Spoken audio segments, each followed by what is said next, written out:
roku 1972 sa v našich publicistických končinách objavil článok o tom, čo je to vlastne bestseller. Autor v ňom charakterizoval bestseller ako titul, ktorý je zrozumiteľný pre každého. Jeho autor nemá prinášať v rámci literatúry nové myšlienky, ba nemá obsahovať žiadne myšlienky. Bestseller podľa neho musí narábať s citmi čitateľa a ak má byť masívne čitateľsky úspešný, musí ho vydať autor, ktorý je buď kriminálnik, celebrita alebo autor ako populárna značka. Dokonca čitateľov, ktorí čítajú bestsellery, označil za nečitateľov, ktorí si literatúru cenia ako návštevníci galérie záhradných trpaslíkov. A my sa teda pýtame, je tomu skutočne tak? Bestsellery sú populárnym čítaním, pri ktorom má bežný čitateľ nielen relaxovať, ale aj zabaviť sa. Ich úspešnosť sa tak často zakladá nielen na konkrétnom populárnom žánri, ako je napríklad detektívka, fantasy alebo v súčasnosti veľký boom young adult literatúry, ale hlavne na samotnom čitateľskom očakávaní, autorskom zámere a publikačnom zázemí daného spisovateľa. A aby sme nezabudli, tvoria ideálny materiál k tomu, aby sa vytvorili filmové a videoherné adaptácie, ako sme si spomínali už v minulej časti. Najpredávanejšie knihy dokonca môžu získať takú veľkú obľubu, že sa stávajú istým spôsobom módnou záležitosťou, hlavne u mladých, a tvoria tak v domácich regáloch skôr štýlovú dekoráciu. Bestseller teda nie je kniha, ktorá má nevyhnutne atribút literárnej kvality, ale skôr publikácia, ktorá sa úspešne masovo a čitateľsky konzumuje.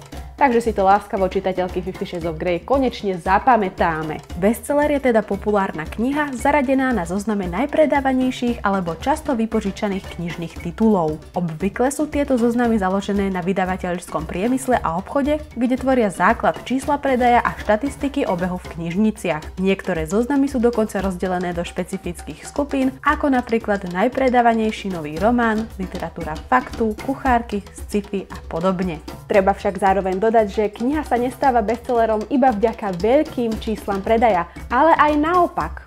Vezmime si ako príklad knihu Gogo, chalán z internetu. 2 týždne pred samotným oficiálnym vydaním sa dostala hneď medzi top bestsellery v rebríčkoch.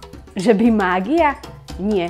Marketingový imidž. Reklamné banery, top rebríčky, videoupútavky a aj pútavá obálka. Pokiaľ sa knihe hneď na začiatku predaja dá nálepka bestseller a označí ju tak aj nejaký autoritatívny zdroj, následne sa zdvihne a zlepší šanca vysokej predajnosti v rámci širšieho publika. V tomto prípade tu tak zohrávajú veľkú úlohu niektoré faktory, ako napríklad veľký rozpočet a reťaz literárnych agentov, editori, vydavatelia, recenzenti, maloobchodníci, knihovníci a samozrejme marketingové úsilie. Je nám teda jasné, že knihy akademickej či literárnej veľkej kvality a hodnoty nebudú inklinovať k tomu, aby boli bestsellermi, čo je vcelku škoda. Víťazi literárnych cien, ktoré každoročne určujú literárnu kvalitu, ako sú napríklad Anna Soft Litera, cena Magnézie, Man Booker Prize a iné, sú niekedy o mnoho pútavejším čítaním. Ako príklad môže slúžiť román Mlyn na mumie od Petra Stančíka, ktorý je kombináciou gastronómie, mágie, detektívky, erotickej literatúry a menším historickým bedekrom starej Prahy. Je teda bestseller iba masovým nehodnotným čítaním? Niektoré tituly sa vyznačujú nie príliš veľkou kvalitou či inovatívnosťou, čo sa týka štýlu alebo samotného deja. Ale zase po niektoré sú svetlým a skvelým prípadom toho, ako sa dá z daného populárneho žánra vyťažiť kvalitatívne maximum, kedy literatúra nie len baví. A ktorý bestseller naposledy zaujal vás? Napíšte nám dole do komentárov a my sa vidíme pri ďalšej časti Inferna.